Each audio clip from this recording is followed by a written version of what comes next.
में रहो, औकात में रहो, नहीं तो है ना, पता है ना कैसे काटा था जब गए थे ना, चाय पिए थे वहाँ जाके, समझ लो। तुम लोग आए थे कि देश के अंदर हमारी तरह चाय पियोगे?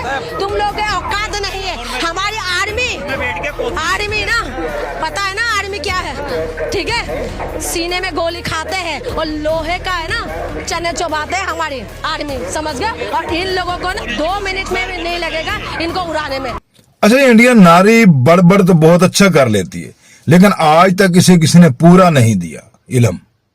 मैं इसे पूरा देता हूं इल्म, क्योंकि इसे उस वक्त का इल्म नहीं है, उस वक्त हुआ क्या था। 1965 में इनके फौजी आए थे, उन्होंने कहा था कि हम नाश्ता अमृतसर में कर रहे हैं और चाय सुबह लाहौर जाके पिएंगे। तो तारीख गवाह है वो चाय उनको आज तक नसीब नहीं हुई, लिहाजा वो चाय हमारे पास पड़ी पड़ी खट्टी हो गई, वो बो मार गई, उसे उल्ली भी लग गई।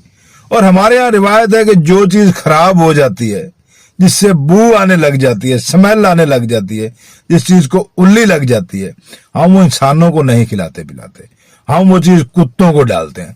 तो हमने इनका एक कुत्ता जहाज से उसका गिरेबान पकड़ के नीचे उतारा था, अभिनंदन, जो आज से 2-3 साल पहले पाकिस्तान में हमला करने की घर से आया था।